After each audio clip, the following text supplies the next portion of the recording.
How many and how do you see them?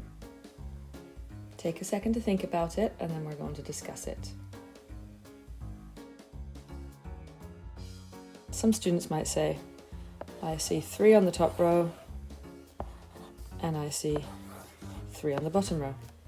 Great. Some students might say, I see 2, and 2, and 2. Some students might say, I counted them. 1, 2, 3, 4, 5, 6.